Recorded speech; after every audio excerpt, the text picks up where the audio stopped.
जब भविष्य आपसे सवाल करे तो आपके पास जवाब हो।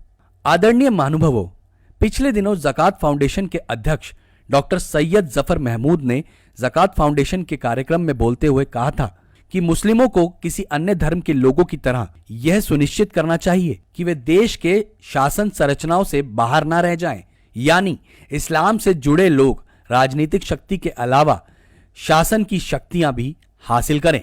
आप सोच रहे होंगे कि ज़कात फाउंडेशन क्या है, तो सुने। ज़कात फाउंडेशन के माध्यम से रिटायर्ड मुस्लिम अफसर अब मुसलमान युवाओं को IAS IPS बनने की राह दिखा रहे हैं।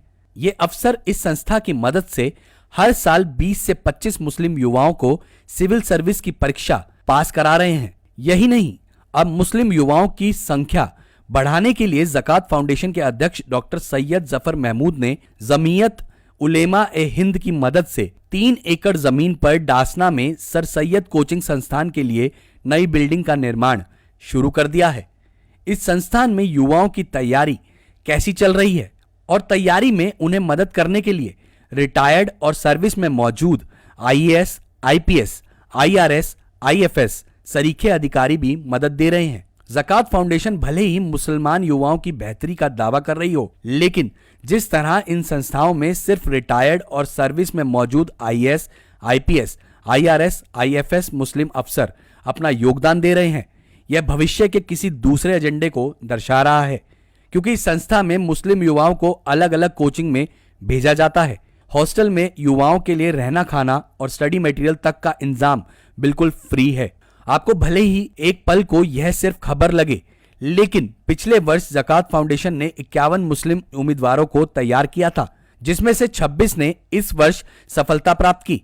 आने वाले दिनों में जब संस्था के पास बड़ी बिल्डिंग होगी तो समझ जाइए, देश के अहम प्रशासनिक पदों पर सिर्फ मुस्लिम होंगे। भले ही कुछ वर्ष सत्ता हिंदू नेताओं के हाथों में रहे, लेकिन प्रशासन पर उनकी पकड़ न सिर्फ बराबर हो जाएगी, बल्कि संवैधानिक और प्रशासनिक पदों पर एक असंतोष और प्रेशर ग्रुप का निर्माण भी हो जाएगा।